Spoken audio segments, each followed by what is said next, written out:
A Place to Stay number 21. From The Raven, Revenge and the Reckoning L. There was a knock at the door. Sharp, sure. Mara looked up from the stove, wiped her hands on her apron, and opened it. Morning, Miss Mara, the doctor said, stepping in with his worn leather bag in hand. She nodded, already turning. He's in the back room. This way. The doctor followed her down the hall, boots quiet on the pine floor. The air smelled of sage and soap and something baking. How's he been? He asked. Restless, staring at the ceiling too much. Snapped at me twice and apologized both times. So, he's healing, the doctor said, and Mara smiled at that. She pushed open the spare bedroom door. Killian sat propped on pillows, still and watchful. His eyes flicked between them, cautious, but calm. Well, the doctor said, setting down his bag and pulling out his tools, let's take a look. Killian opened his mouth slowly as the doctor examined the wiring, the swelling, the set of the jaw. He gave a soft grunt, winced, then nodded. The doctor leaned in. It's time. He began snipping the wires,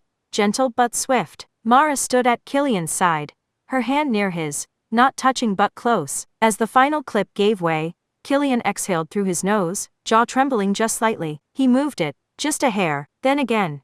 A little wider. It cracked faintly. His eyes watered. The floor creaked, and all three turned. Lottie stood in the doorway, silent, arms wrapped around herself, watching. Mara gave her a soft look, but didn't send her away. Killian worked his mouth open and shut, slow and tight. Then he whispered something gravelly. The first sound from him in weeks. The doctor smiled. You'll be sore, but you're good, son. Damn good. The afternoon sun cut through the curtains in long gold lines as the doctor stood to leave. You're clear to move around now, he said, slapping his hat against his thigh. Just don't lift anything dumb or punch anybody for a week or two. Killian gave a low grunt of acknowledgement and flexed his fingers, testing the arm now free of bandages. It ached, but it worked. His ribs still felt like someone had built a fence through them. But he could breathe. That was something. I'm gonna walk a bit, he muttered, voice gravelly, but intact. Mara, stacking dishes in the basin, paused. Don't be long. I'm making cornbread. Wasn't planning on heading for Kansas. He slipped out the front door into the light. The boards creaked under his boots. A few steps later, he heard soft feet behind him. I'm coming, Lottie said. They didn't speak much as they crossed the yard. Only the shuffle of gravel, and the distant whinny of a horse filling the air. At the corral, the horses looked up, ears forward, curious. Want to brush Buck? Lottie asked, already grabbing the bristled tool from the rail. Killian nodded. She handed it to him, and he stepped closer to the tall gelding. Buck shifted, but didn't pull away. Killian raised his arm slowly, brushing down the horse's shoulder, his movement stiff but steady. You're good with him, Lottie said quietly. Good horses don't make it hard, Killian replied. They worked in silence a moment. The sun warmed their backs. A breeze lifted the dust just enough to make it shimmer. From the porch, Mara's voice cut through the stillness. Tell Sam and Bill Puck to come in for supper. I need all of you at the table. The table was full, plates of beans, fresh cornbread, a roast pulled from the Dutch oven, and a big bowl of stewed peaches in the center. Sam had already taken 2 helpings. Bill Puck ate slow, methodical, always watching, saying little. Mara sat at one end, Lottie at the other, and Killian directly across from her, still testing how much he could chew without wincing. Once the clatter of plates slowed, Mara set down her fork and cleared her throat. All right, she said, let's talk. Sam leaned back, wiping his hands on a cloth. I figured this was coming. You told me before, Mara said. You didn't want to be foreman. You were filling in because we had to have somebody.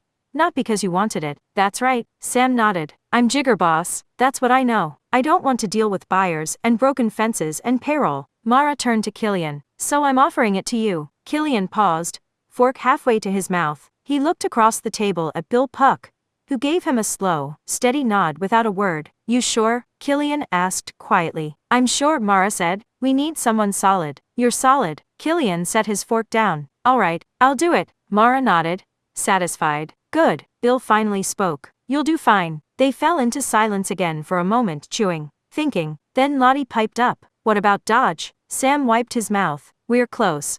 A few more days of prep, and we'll be ready. It's about 250 miles. With 2,000 head, we'll need a tight crew. We've got 5 hands, Mara said, plus Bill, plus Lazarus for cook. Jess makes 8, Sam makes 9, Killian's 10. And we'll need someone to drive the truck wagon, Killian said. Mara smiled. I'll drive the chuck wagon. Lottie'll ride with me. Lottie grinned. That puts Lazarus in the saddle, Sam said. Good. He wants to ride anyhow. Wagon suits you too fine? Mara nodded. We'll get someone to watch the stock here while we're gone. Killian leaned back in his chair. Then we've got a plan. Bill nodded once more. It's a good crew. We can make it. Outside, the sun dipped low, painting the windows gold. For the first time in a long while, it felt like the whole house was breathing. The chairs scraped softly as the meal wound down. Lottie began clearing plates, and Sam was already yawning as he stepped toward the porch. Bill Puck tipped his hat low and slipped out with a quiet evening. Mara glanced over at Killian, who was standing slow, working the stiffness from his side. Feel like a walk? She asked. He nodded. Reckon I can manage it. They stepped out into the cooling dusk. The last light curled along the tops of the cottonwoods and danced across the barn roof. The gravel crunched softly beneath their boots. You been to the north pasture yet? She asked. Not yet. Come on then. They made their way past the corral,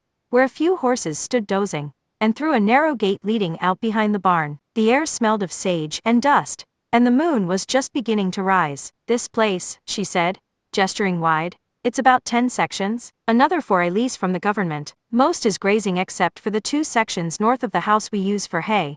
We're working on getting irrigation on it now. Hopefully we can finish it after we sell the herd of 2-year-olds. I'm selling all the steers and heifers this year. We have 2,200 head of mama cows, and maybe next year we can keep the heifers. It's more than I planned on running by myself, but after Jerry passed, she paused a moment.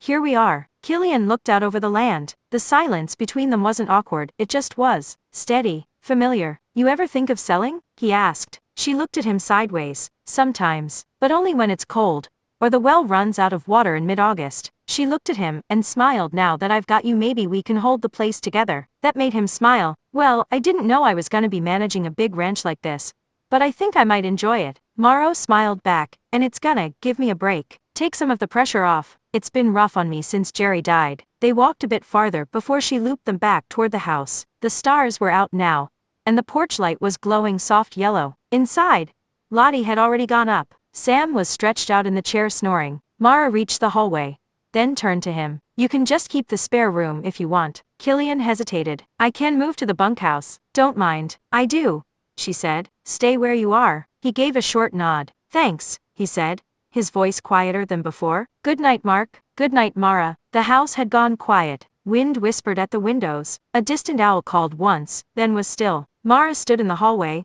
one hand resting on the frame of the spare bedroom door. The oil lamp in Killian's room had been turned low, casting just enough glow to make out the shape of him lying in bed, one arm tucked behind his head, the other resting across his ribs. She stepped inside, soft on her feet. Killian stirred but didn't sit up. You need anything? She asked. His voice came low, rough-edged. No, ma'am. She gave a slight nod, eyes moving across the room. The chair pulled back from the table, the boots by the door, the stack of folded bandages she'd set there earlier. I left the lamp on in case you wake up dry-mouthed. Appreciate it. She hesitated a beat. All right then, good night. He shifted just enough to glance at her. Good night, Mara. She closed the door softly behind her. Outside, the sky was wide and clear, stars scattered like bone chips across black velvet. Mara walked to the edge of the yard, arms folded against the chill. The grass hissed underfoot. Somewhere, a coyote yipped once, then fell silent. She stood a long while, looking out toward the north pasture. Then she turned toward the corral. The horses stood in shadow, drowsy and still. Buck lifted his head as she approached, then dropped it again. She leaned against the rail, one boot up on the lower rung, and let her thoughts rise. Jerry had been gone 3 years now. She still missed his laugh most of all, the way he could make even stubborn steers seem like part of the joke. He'd left her this place, this land, these fences, and for a while, she hadn't been sure she'd hold it. But now maybe, if the cattle sold well, if the drive went smooth, if Killian stayed, she let herself imagine it for one long, slow breath. Not just surviving this place, but building it into something worthy of the sweat they'd all poured into it. And maybe, just maybe, not having to do it alone. The sun rose clean and gold over the east ridge, warming the roof shingles, and drawing steam from the dew-covered grass. The scent of coffee and horses mingled in the air as the Muleshoe Ranch stirred to life. Killian was already at the corral, boots on, hat low, a tin mug of black coffee gripped in his right hand. He stood quiet, watching the horses shift and stamp in the pen. The 4-year-olds looked strong, green, but sound. They'd need shoes before the drive. Every man needed at least 3 fresh mounts, plus mounts for Mara and Lottie, maybe even a spare. The herd wouldn't wait for lame stock. Sam ambled up beside him, shirt half tucked and yawning. He squinted at the sun, and then at Killian. You sleep any? Some, Killian said. You? Barely. That damn new guy snores like a freight train. Killian chuckled faintly, then cut short by pain. He grimaced, then pointed toward the horses. We start with the roan. He's a kicker. Get him out of the way first. He turned to head toward the tack shed when Mara's voice came sharp from the porch. Mark, don't you even think about shoeing any horses today yourself. He stopped mid-step. You're not doing any shoeing. You can plan, direct, delegate, yell whatever it is foremen do, but you're not bending, pulling, or getting stomped with busted ribs. Killian turned halfway, arching a brow. I've shoed horses in worse shape, and I've patched up men who thought they were made of iron. She crossed her arms. Try me. Sam let out a low whistle. She's right, you know. Killian grumbled something under his breath, and tipped his mug to her in surrender. Fine, I'll oversee. By mid-morning, the corral was alive with motion. Sam, Jess, and Bill Puck had horses tied off, one being held while another was worked. A small forge smoked beside the fence line. The rhythmic ring of hammer to anvil mixed with the occasional grunt, curse, and snort of hot breath from the animals. Killian stood leaning against the fence, arms crossed, keeping his eyes on the hooves, the heat, the boys, and the way the day was stretching. They cycled through the string fast. Each man checked his own rig. The roan threw a fit just like Sam predicted, and the little white mare was worse. But they got it done. Jess had a grip like iron, and turned out to be prolific at shoeing horses. Bill Puck moved like a man half his age, shoeing with calm precision. Mara came by with a water bucket, handed Killian a second cup of coffee, then stood beside him, watching. They're good horses, she said. They're gonna get a hell of a test, Killian replied. Mara nodded. So are we. By afternoon, the work shifted. The chuck wagon was pulled into the yard and Lazarus Smith, the cook, began making his rounds, checking wheels, oiling hinges, and taking inventory of dry goods. They laid out the gear: bedrolls, coffee tins, flour sacks, Dutch ovens, dried beans, pickled onions, pickled beef hearts, hardtack, jerky, spare tack, and a battered fiddle tied up in a grain sack that Lazarus swore he hadn't touched since the war, but would bring anyway. At sundown, the crew circled up near the barn for one final check. We've these, Killian said, stretching double-check every rope, every shoe, every stitch of gear. If it breaks on the trail, we're patching it in the dark with coyotes singing backup. Jess grinned. Sam spit in the dirt. We'll be ready. They broke up with the last light fading. The smell of stew floated from the kitchen. The ranch was quiet again, but there was something charged in the air now, like the land itself knew they were about to roll out and take a piece of it on the road. The crew peeled off toward the bunkhouse, boots dragging, bellies ready for whatever Lazarus had thrown together. The smell of salt pork and beans drifted in the cooling evening air, and someone let out a low laugh as the bunkhouse door creaked open. Killian, Lottie, and Mara walked up to the main house together, gravel crunching underfoot. Lottie was quiet, tugging at the hem of her shirt, and Killian noticed the way she glanced between him and Mara now and then. He said nothing. Inside, the house was cooler. The oil lamps were already lit, casting soft golden halos across the floorboards. Mara set to work without asking, pulling bread, meat, pickles, and a jar of mustard from the icebox. Nothing fancy, she said. It's perfect,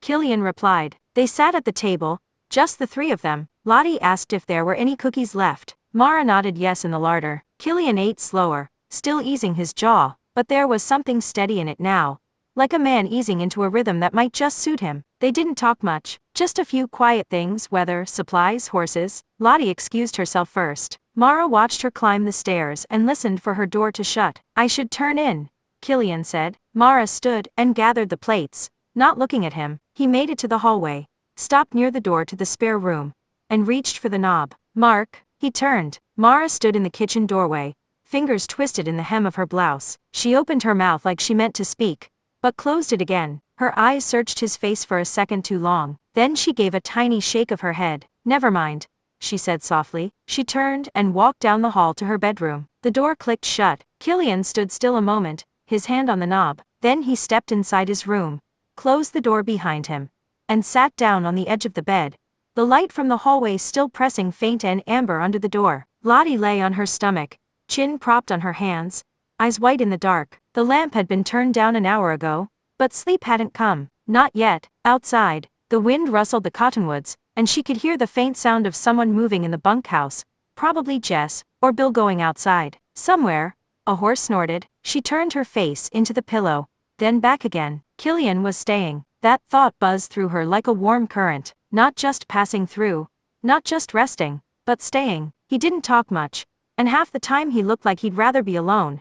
But he was different, quieter than Sam, heavier in some way, not just from being hurt, from everything inside him. She liked watching him with the horses, the way he moved, the way the horses watched him back like they trusted him without needing reasons. And Sam, she smiled a little, face half buried in the quilt. He was loud, and funny, and always teasing her like she wasn't a kid, but not like she was grown either, somewhere in between. He had a way of tossing his hat back when he laughed that made her heart flip once, and then settle. She didn't know what it meant, any of it, only that something felt different this summer, like the world was tilting toward something new. Tomorrow, they'd pack the chuck wagon, then 3 days until the drive. She'd never been past the county line. Her fingers tightened in the blanket. Maybe out there, on the trail, under the stars, she'd find out who she was growing into. Maybe she'd stop being just Lottie, a child, and start being something else entirely. She closed her eyes, and finally, sleep began to find her.